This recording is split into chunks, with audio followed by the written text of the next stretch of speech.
Levez vos yeux en haut. Nécessité d'une réforme. 14 août. Si tu marches dans mes voies, et si tu observes mes ordres, tu jugeras ma maison, et tu garderas mes parvis. Et je te donnerai libre accès parmi ceux qui sont ici. Zacharie 3, verset 7.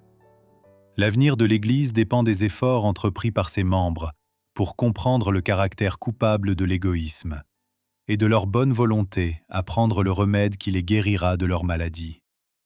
Il faut qu'une réforme prenne place, afin que ceux qui accepteront la vérité dans l'avenir ne soient pas contaminés par l'influence corruptrice de Satan. Beaucoup parmi ceux que les hommes condamnent sont justifiés par Dieu. Beaucoup d'hommes éminents aux yeux de l'opinion publique sont considérés par Dieu comme malheureux, misérables, pauvres, aveugles et nus. Le jugement des hommes est souvent erroné. Maintes fois, l'homme condamne son frère parce que son discernement est imparfait. Dieu, lui, regarde au cœur. Il y découvre les mobiles qui incitent à l'action.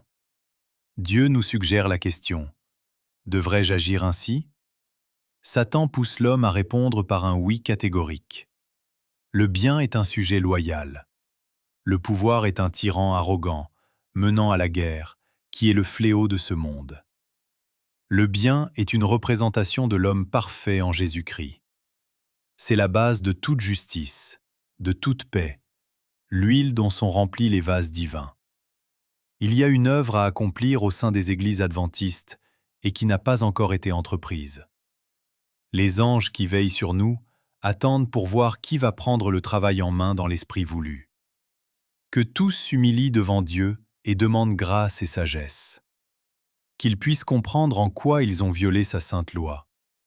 À moins que son esprit ne les éclaire, ils ne le sauront jamais, même si cela leur est expliqué par leurs frères. Ceux qui refusent d'établir de bonnes relations avec Dieu, qui ne veulent pas obéir aux lois de son gouvernement, ne portent pas son sceau. Le Seigneur est miséricordieux. Il ne châtie pas ses enfants parce qu'il les hait, mais parce qu'il hait les péchés qu'ils commettent. Il doit les châtier, afin qu'ils retrouvent leur loyauté. Il conçoit leur punition comme un avertissement pour eux et pour les autres. Personne n'est tenu de marcher dans les ténèbres. Il n'est pas nécessaire de dire « Indique-moi les fautes précises dont je suis coupable ».